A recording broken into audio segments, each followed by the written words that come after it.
Hoje nós vamos bater um papo com o Novinho e eu quero saber um pouquinho, Novinho, como é que foi a sua vida artística? Fala um pouquinho para nós sobre como é que foi a sua estrada, como é que foi essa caminhada aí até você ter essa fama, esse grupo aí que te segue até hoje.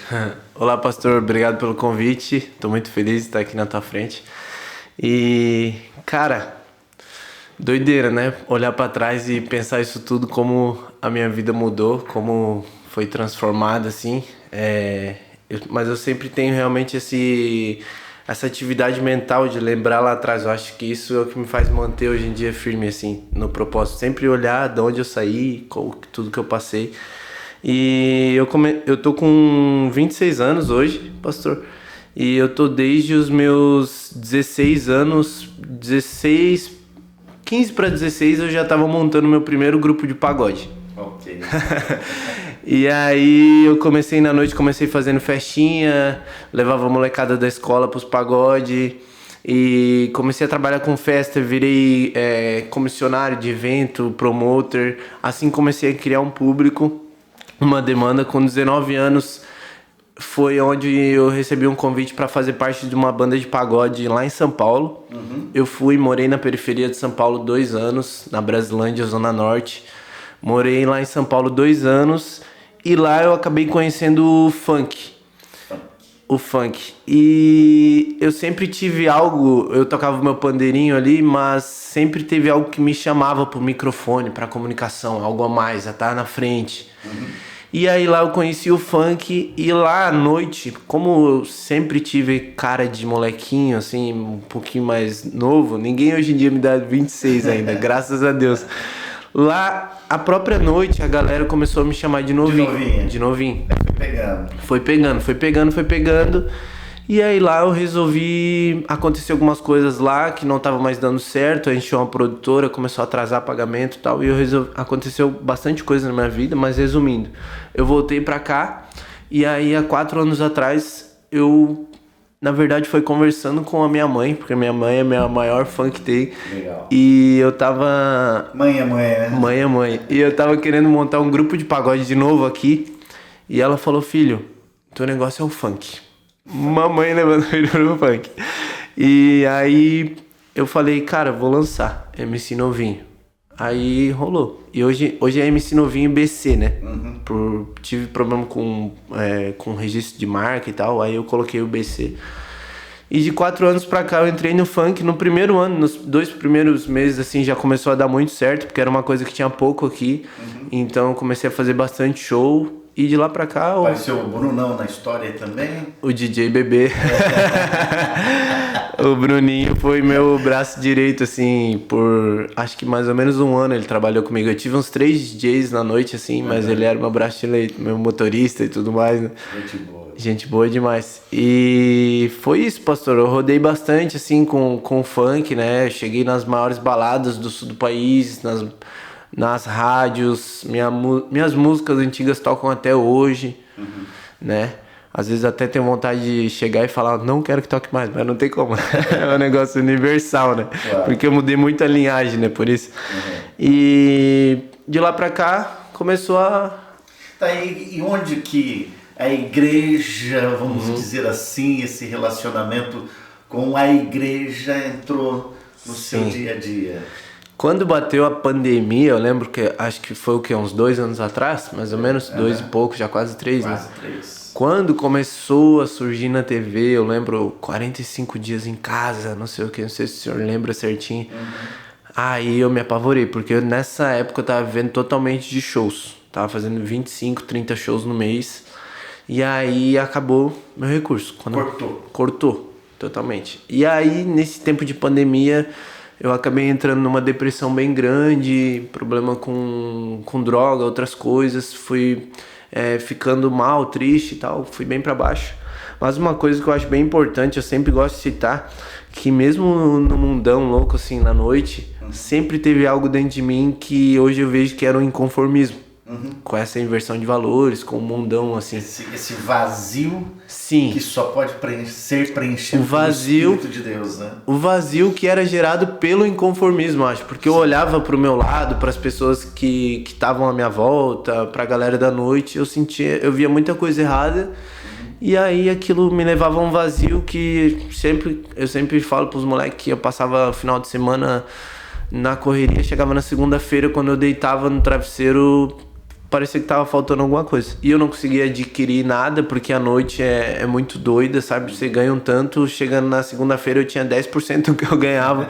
Eu não sabia colocar as coisas em prática. Aí quando eu me vi com 25 anos, eu falei, cara, não conquistei nada. O pessoal acha que eu tô famosão, grandão, ricão.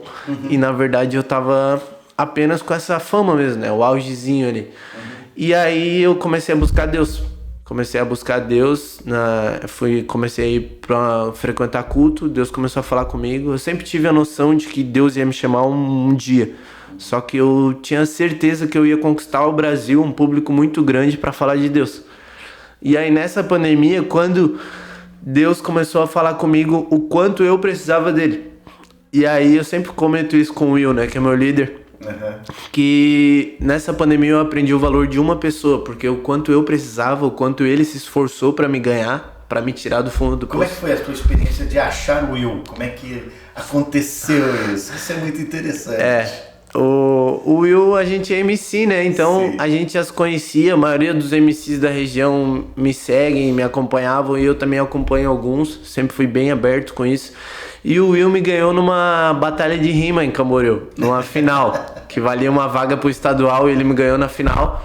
E de lá pra cá ele começou a me acompanhar. Certa vez eu fui no culto na Sara por um amigo, Samuel, que me convidou, e eu vi o Will lá.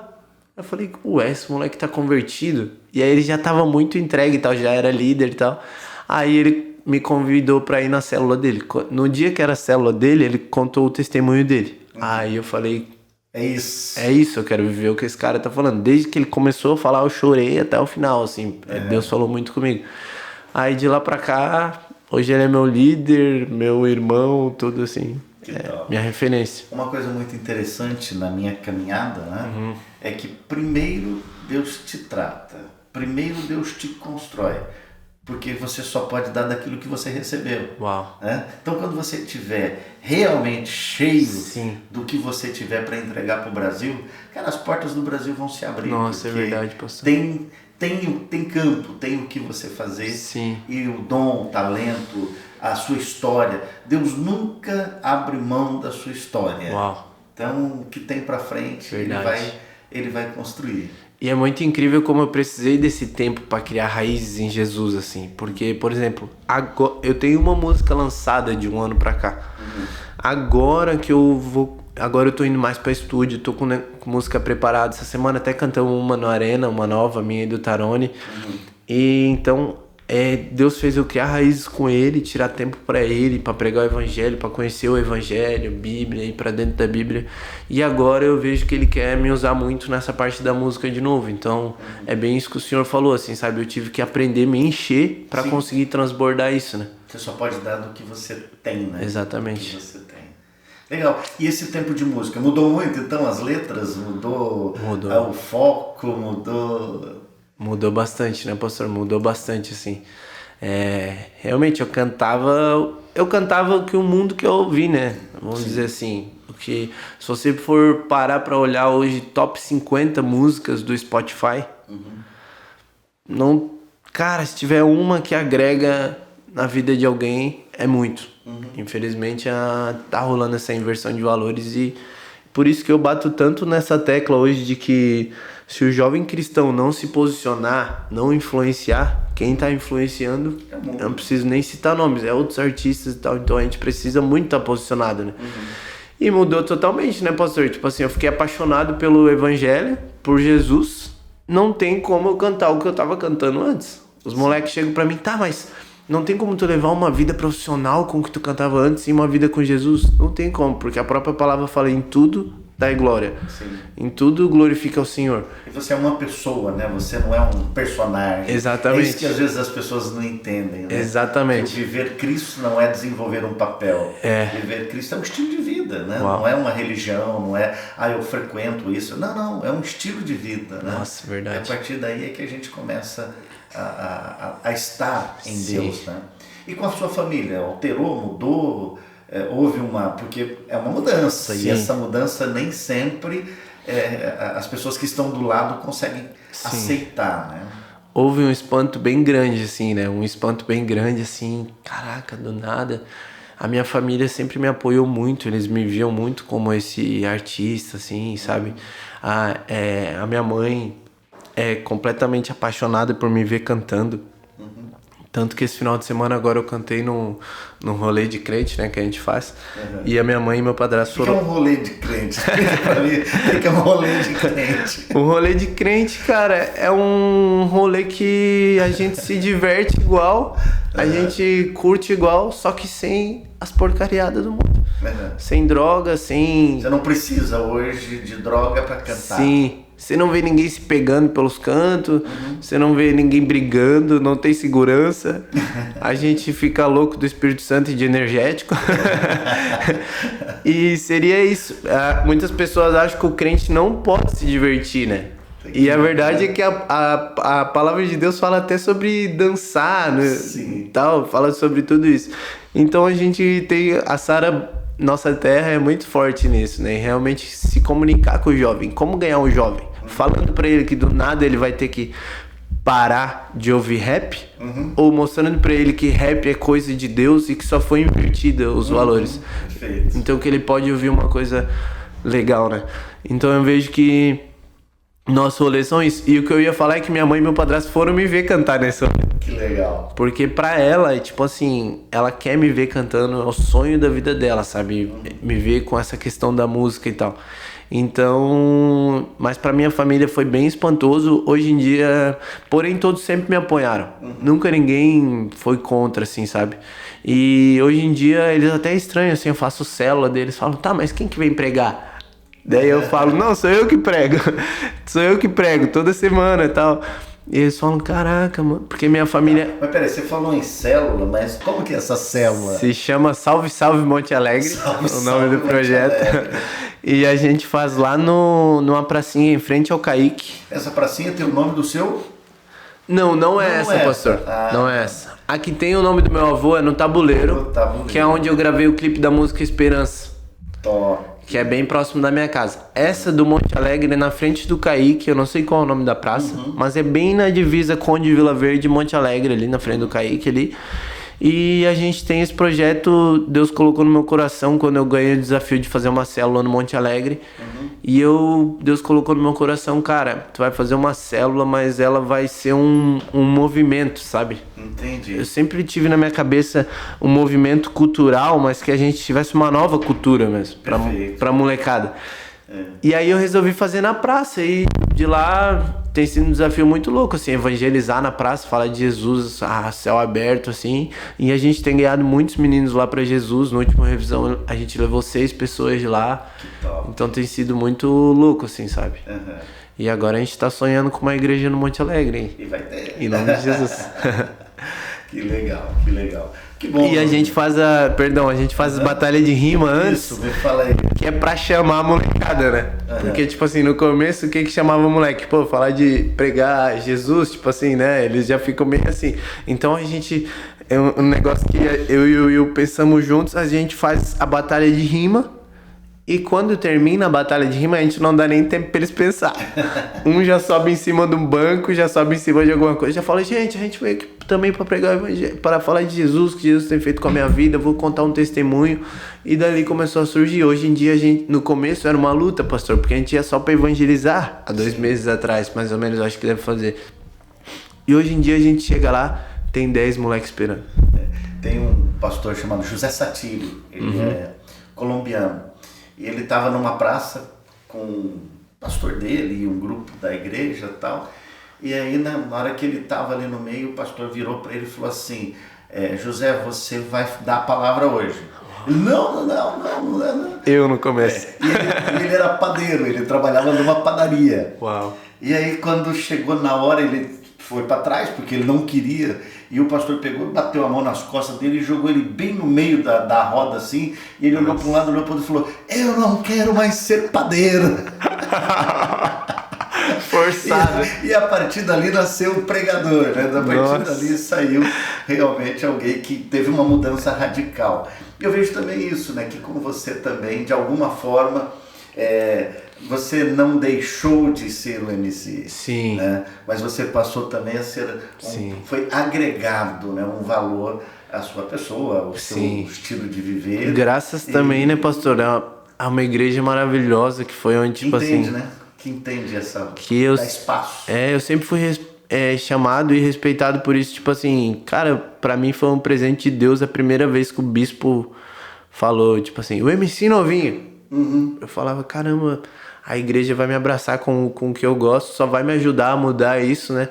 E mudar minhas referências e tal. Mas, tipo, eu sempre fui o MC novinho na igreja, isso é muito legal, sabe? Tipo, isso me ajudou muito também. Sim. A fazer essa transformação aí, né? E as pessoas, a gente estava conversando agora há pouco aqui, você falando sobre o seu relacionamento com as pessoas um pouco mais velhas e tal, e mesmo assim você se relaciona com a gurizada, se relaciona com todo mundo ali, e você é um MC novinho.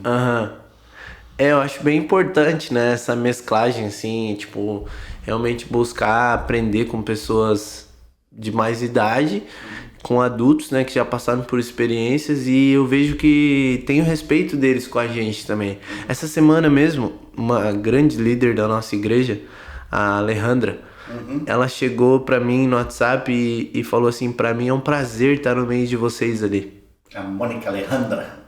Eu sou fãzão dela, assim, ela é uma referência de entrega, assim, pra mim. E ela falou da importância que é pra ela de estar no meio dessa piazada, dessa gurizada, porque a Sara tem um público jovem muito grande, né? Sim. Então, tanto que tem gente que acha que é só os piá, né? Tem gente e quando que acha. chega lá percebe que não. Nós mesclamos muito bem entre a piazada e os mais adultos. Verdade. Até o cabelinho branco, assim. Sim. E eu acho que depois que você entende, porque assim, no começo, quando eu cheguei na igreja, eu falei, porque eu também já tenho 25. E tem uma piazada bem mais nova também. E aí eu fui no Arena Jovem e falava, caramba, como eu vou me entrosar aqui com essa piazada que talvez não viveu nada, vamos dizer assim, né? Aos nossos olhos. Né? E depois que você entende a importância disso, porque quando você tem o coração quebrantado, você fala, se a transformação não vir dessa molecada, glória a Deus por isso. Tipo assim, essa é a mudança que o mundo precisa, né? A molecada. Então, você acaba fazendo essa mescla. E como eu tava dizendo pro senhor, pra mim hoje eu tenho amizades assim gigantescas com o pastor, com a pastora Carol, com outras pessoas da igreja que agregam muito na minha vida e que eu acho muito importante, assim, sabe? Aprender com eles. Eles também, vocês pegam essa energia com a gente, de nunca deixar a chama apagar do evangelismo, da loucura que é viver com Jesus. Então eu acho bem legal isso. E como é que você vê, por exemplo, hoje, você ter um pastor na congregação ali, na sua igreja, e que é candidato a deputado estadual, que está envolvido com política, que é conselheiro tutelar, que está muito envolvido na política da cidade. Como é que é isso? Como é que você vê isso? Como é que a igreja... Assim, eu estou te fazendo a pergunta pelos teus olhos, como que a igreja vê isso? Eu acho que eu vejo como a importância disso, né? Porque com certeza a gente precisa de pessoas com princípios nesse meio, né? Então, tipo assim, a gente precisa... Na verdade, a gente, quando tá por fora, quando não entende muito da palavra de Deus e tal, a gente tem esse negócio de... eu acho muito padrão ouvir hoje, política e religião não se mistura. Política e Deus não se mistura. A gente ouve muito isso. Na verdade, eu vejo isso como uma armadilha do inimigo pra gente não chegar nisso. Claro. Porque olha o quanto é importante pessoas com princípios, né? Porque senão... O rap não é de Deus. Exatamente. Aí o quê? Os caras falam. As pessoas que têm princípios, as pessoas que são cristãos, as pessoas que têm uma letra diferenciada, elas o quê? Se afastam. Sim. E permite o quê? Que o mal se crie. Sim. Porque para que o mal se crie, é só haver o vácuo, é só haver essa saída do que é bom, né? Verdade. Por que as mídias, por que a política, por que tanta... A própria literatura, muitas vezes, ela foi invadida por aquilo que às vezes não agrega tanto, porque foi dado o vácuo, foi dado esse espaço. Nossa. Foi dado esse espaço, né? E você tem um pastor, então, político, como é que é isso aí? Pra mim é show de bola, né? Uma porque eu já gostava muito do pastor, então já via muito como uma referência. Eu fico feliz, eu acho que a gente precisa de pessoas assim nesse meio, né? Pessoas com princípios, pessoas com valores, que acho muito importante, né? Eu até ia perguntar pro pastor também, voltando à pergunta, né? Acho que a gente tá num bate-papo bem solto, mas voltando pro pastor, porque hoje em dia a gente ouve muito que a política é, vamos dizer, não sei se essa palavra existe, mas incorrompível. A pessoa, não sei se essa palavra existe, mas a gente ouve muitas pessoas falar, não, se você se envolver com política e não se corromper, é muito difícil, porque o sistema é sujo, a gente sabe que o sistema é sujo. Mas eu não tenho essa visão. Eu creio que pessoas com princípios precisam chegar lá pra gente experimentar algo novo, porque hoje a gente vê pouco, é uma minoria que tem temor a Deus. Então eu queria perguntar pro pastor também qual essa importância e como se manter na política, como entrar na política sem se corromper, fugindo das armadilhas. Qual é essa situação aí?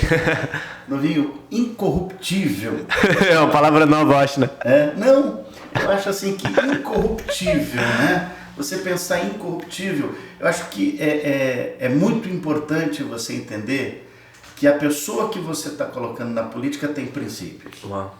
A Bíblia ela deixa claro um detalhe que para mim assim faz toda a diferença. A Bíblia diz assim, aquele que está em pé, cuide para que não caia. Nossa. Por quê? Porque todos nós, independente da função que nós estamos exercendo, nós somos passivos de erros, porque Sim. somos seres humanos. Sim. A partir do momento que nós deixarmos de existir a possibilidade do erro, nós somos deuses e nós não somos. Sim. Né? Então assim, por isso que todos os dias você tem que fazer uma autoanálise, todos os dias você tem que se posicionar, Sim. todos os dias você tem que decidir. Uhum.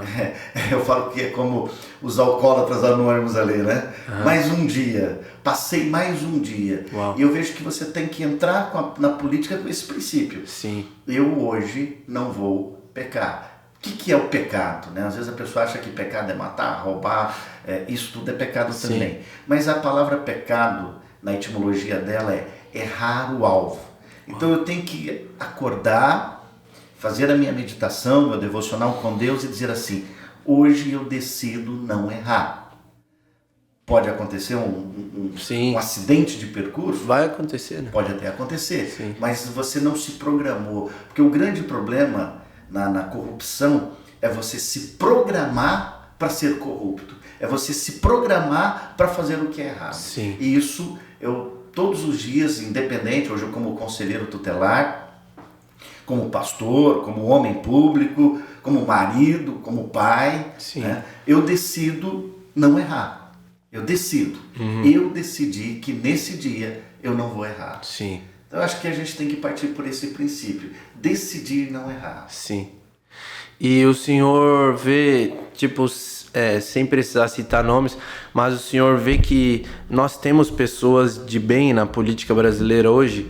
Eu fico impressionado até com o estado de Santa Catarina, porque tem bons políticos. Legal. Políticos. Esses dias eu e o Pedro, nós estávamos viajando e olhando as estradas, olhando as cidades e tudo. E esse foi um dos comentários que nós fizemos. Que a gente não está entrando na política em Santa Catarina porque não existem bons políticos. Nós estamos entrando na política porque nós achamos que ainda cabe mais um. Existe o espaço, Nossa. entendeu? Legal. Mas que nós temos bons políticos, políticos no sentido homem, mulher, né? Sim. Nós temos deputados estaduais, federais, nós tivemos bons governadores, e isso torna o estado de Santa Catarina diferenciado. Porque você não faz com um único bom governo que um estado se torne bom. Legal. Precisa ter uma sequência. Você não torna... Balneário Camboriú não é o que é Balneário Camboriú porque teve um bom prefeito. Sim. Ela teve uma sequência de bons prefeitos. Sim. É muito interessante quando a gente ouve, por exemplo, vamos pegar agora a referência do alargamento da faixa de areia. Você pega desde lá de trás, Pavão falando de alargamento de faixa de areia, Periquito falando sobre alargamento da faixa de areia, e você vê o Fabrício concluindo. Mas não é o processo de um homem. O projeto, ele é muito maior do que um homem. E a gente vê isso no estado, a gente vê isso no município e a gente vai ver isso em todos os lugares. Sim. Você é parte de um processo. E por isso que é muito importante que o ego não fale muito alto, que não fale mais alto, melhor dizendo, para que você não interrompa alguma coisa que é um bom processo e às vezes, porque não nasceu de mim, porque não fui eu que tive a ideia original. Não, nós não estamos para ser originais, nós estamos para fazer com que a coisa aconteça. Né? Então, quando eu decidi entrar na política em Santa Catarina, foi com esse olhar. Eu tenho o que acrescentar, eu tenho o que fazer para que o estado de Santa Catarina possa ainda ser melhor. Até porque se a gente for olhar para o nosso estado e só ver com maus olhos, eu acho que é muito dos olhos da pessoa, né?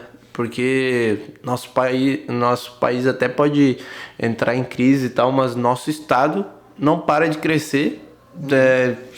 Eu sempre brinco com a galera que a gente vive num paraíso aqui, Balneário Camboriú principalmente. Quem vem aqui, eu tenho amigos de São Paulo que vêm pra cá, os caras ficam enlouquecidos, não querem voltar mais, porque aqui é maravilhoso. Então, eu acho que tá mais na mente das pessoas de só olhar as coisas com o lado ruim, né? Com o lado negativo, né? Ao invés de... A Bíblia também cita muito interessante quando ela fala assim, os olhos como janela da alma, né? Sim. Se os teus olhos são ruins, quão grandes trevas são. Por quê? Porque tudo que você for ver vai ser ruim. Então tem gente que olha a política com esses olhos ruins e aí vai ver só coisas ruins. Tem gente que olha, por exemplo, a função do administrador público, se ele tiver os olhos ruins, ele vai sempre ver a coisa ruim. Mas se ele tiver os olhos bons, ele vai conseguir perceber que é possível fazer melhor. Eu sempre gosto dessa expressão, dá para fazer melhor. Foi muito bom, mas acho que dá para fazer melhor. E a gente entra na política de Santa Catarina com esse desejo, com essa vontade de agregar, de acrescentar. E eu tenho uma bandeira diferenciada também, que é a bandeira do conselheiro tutelar. Uhum. Eu, desde os meus 22 anos, eu já atuo na área da criança e do adolescente. Eu já fui diretor de uma casa. Desde os 22? Os 22 anos. Aos 22 anos em Dourados eu assumi a direção de uma casa que chamava Casa do Menor Trabalhador. Na época o Dr. Braz Mello era o prefeito de Dourados. Dourados fica onde? Dourados, no Mato Grosso do Sul. E ali então eu comecei a trabalhar naquela casa, eu fui oficial, na época chamava comissário de menor, esse rostinho aqui também engana, viu? Novinho nem tanto assim. Fui comissário de menor, hoje a função é oficial de infância, né? Mas era o comissário de menor, a gente era ligado direto ao juiz da infância. Na época tinha muitos problemas com os chamados meninos e meninas de rua. E todo aquele processo então foi me dando paixão pela causa. Nossa. E eu sempre fui acompanhando também a evolução do Estatuto da Criança e do Adolescente, vendo também a questão dos conselheiros tutelares, o processo evolutivo do Conselho Tutelar. Nós estamos falando de Santa Catarina, nós ainda temos conselheiros tutelares ganhando um salário mínimo. Misericórdia. Conselheiros tutelares que não têm condição de desenvolver bem a função, que é uma função tão nobre, que é o guardião das políticas públicas relacionadas à criança e adolescente. Então, a nossa Constituição Federal, ela coloca o seguinte, que a criança ela é prioridade absoluta. E o conselheiro tutelar, que é o guardião dessa lei, fica de lado. Ele fica de lado. Então é muito interessante quando a gente ouve, por exemplo, o político, ele dizendo assim, eu vou trabalhar pela saúde, eu vou trabalhar pela educação, eu vou trabalhar pela causa da criança e do adolescente, e ele não valoriza a função do conselheiro tutelar, ele não consegue desenvolver isso. E fica muito ampla essa fala, claro, né? Vou trabalhar pela saúde. Fica vazia. Fica pouco... Fica vazia. Agora, quando o conselheiro tutelar, ele é valorizado, ele cobra do administrador a política pública que atenda o quê? A necessidade da região, da cidade. Então, o conselheiro tutelar, ele tem uma visão totalmente diferenciada. Eu fui professor, dei aula, trabalhei na Secretaria de Educação, né? Dei aula já também fora daqui de Balneário. Mas eu tinha uma visão da educação. A partir do momento que eu entrei no Conselho Tutelar, a minha visão sobre educação ela se expandiu. Por quê? Eu via, por exemplo, assim, o núcleo de educação infantil. Eu via lá um lugar onde os pais iam e deixavam a criança ali e a criança ficava ali guardada, né? Hoje, por exemplo, eu vejo toda a função social que um núcleo de educação infantil tem. Quando uma família chega no conselho tutelar ou no conselheiro tutelar e fala que precisa de um núcleo de educação infantil, se a gente não tem, se o município não disponibiliza isso, você inviabiliza que essa família consiga trabalhar, que essa família consiga ter uma condição de melhorar a sua renda, a sua condição. Então quando você dá, às vezes, um núcleo de educação infantil, você está tirando uma família, às vezes, da área da pobreza. Você está mudando o histórico e a realidade daquela família. Sim. Às vezes também, por exemplo, chega alguém lá solicitando uma vaga para um núcleo de educação infantil. A partir do momento que o conselho começa a fazer, junto com o CRAS, essa avaliação social, essa avaliação do núcleo familiar, você percebe, por exemplo, que aquela família, se ela continuar naquele ritmo que ela está indo, porque você tem uma análise do todo da família, você vai perceber que aquela família pode, de repente, estar indo para uma área de drogas, de consumo, às vezes essa situação toda envolvendo, às vezes as drogas lícitas mesmo, né, alcoólatras, alguma coisa, alcoolismo, alguma coisa nesse sentido. Então aí o Conselho Tutelar ele tem condição de intervir através de um aluguel social, muda aquela família do bairro onde ela está, muda às vezes aquela criança ou aquele adolescente da escola que está, e você tem condição de alterar a estrutura da família através de uma ação. Legal. Então é muito importante quando, assim, mudou muito a minha visão de políticas públicas quando eu entrei no Conselho Tutelar. Por isso que eu defendo, por isso que eu brigo muito pelo conselheiro. E entrei na política com essa bandeira. Sim. Eu quero que as políticas públicas do Estado de Santa Catarina comecem a ser enxergado através do olhar do conselheiro tutelar. Meu gabinete, Novinho, ele vai estar aberto para os conselheiros tutelares. Sim. Ele vai estar sempre aberto para os conselheiros tutelares de qualquer município de Santa Catarina. Ele vai ter a liberdade de dizer: Pastor Paulo, meu município está com dificuldade em núcleo de educação infantil. O meu município está com dificuldade na creche.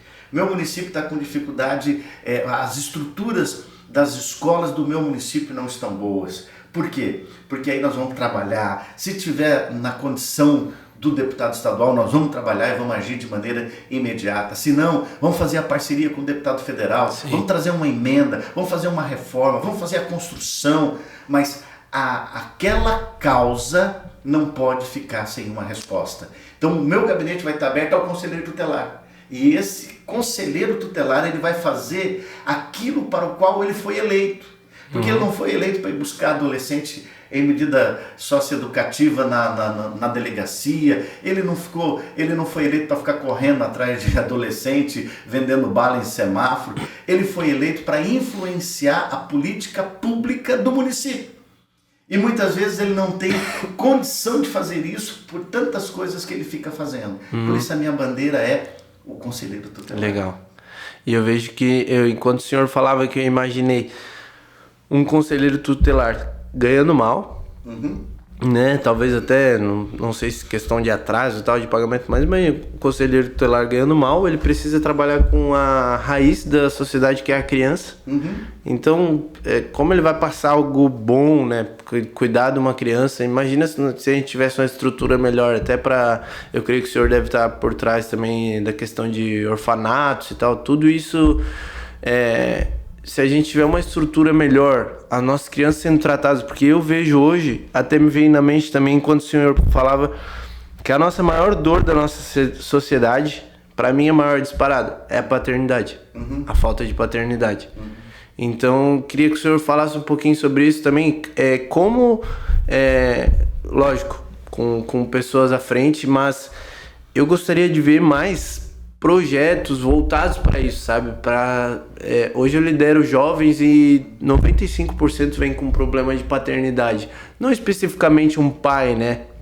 Mas problema de paternidade, problema de alguém referência, problema de alguém com princípios que te coloque para pra obedecer algo, pra crescer na vida com... Sabe, essa falta, assim, eu vejo muito esse problema hoje, assim, tipo, em 95% dos casos. Então eu queria que o senhor falasse um pouquinho sobre isso também. Passado resolvido, futuro decidido. Isso é uma coisa que é primordial. Então, assim, nosso projeto como deputado é que a gente crie uma geração saudável, que mesmo adulta ela possa guardar a pureza de uma infância feliz. E isso passa pela compreensão de que a necessidade dela imediata tem que ser suprida. Então, por exemplo, nós temos um problema muito grande que são os divórcios, as separações. Sim. Casais que decidiram se separar, não deu certo, N motivos, resolveram se separar. Só que o que eles não entendem muitas vezes é que não deixa de ser pai, não deixa de ser mãe. Sim. Aí entra a questão da alienação parental, a mãe começa a falar mal do pai, o pai começa a falar mal da mãe, e isso vai perdendo na criança, no adolescente, essa identidade. Então uma das coisas que a gente precisa de cara falar muito é o seguinte: você não deixa de ser pai porque houve uma separação. Uhum. Você não deixa de ser mãe porque houve uma separação. O Estado, ele não tem como intervir de maneira direta, a não ser o quê? Ensinar o valor da família. Ensinar o quanto é importante a família, o quanto é importante que os pais entendam e comecem a tratar com dignidade o filho. Muitas vezes a pessoa chega e fala assim: mas a gente... Hoje, eu fui na delegacia, fui prestar um depoimento de um caso que eu atendi, uma criança de 7 para 8 anos, ela chegou na escola e ela reclamou que ela estava com dor de cabeça, que estava um pouco de tontura, foi ouvida pela direção da escola e aí então foi falado que ela recebeu uma pancada na cabeça, ela contou e a gente tem que intervir, você tem que ir. Só que aí você chega no lar e você percebe que não é que a pessoa seja violenta, que a pessoa seja brutal, coisa nesse sentido. Existe uma desinformação. Então é muito importante, e aí entra a função da igreja, entra a função dos clubes sociais, entra a função do CRAS, do CREAS, que são órgãos, né, que são inseridos na realidade do município exatamente para auxiliar a família. Às vezes a família está vivendo aquela situação porque ela não sabe o que fazer.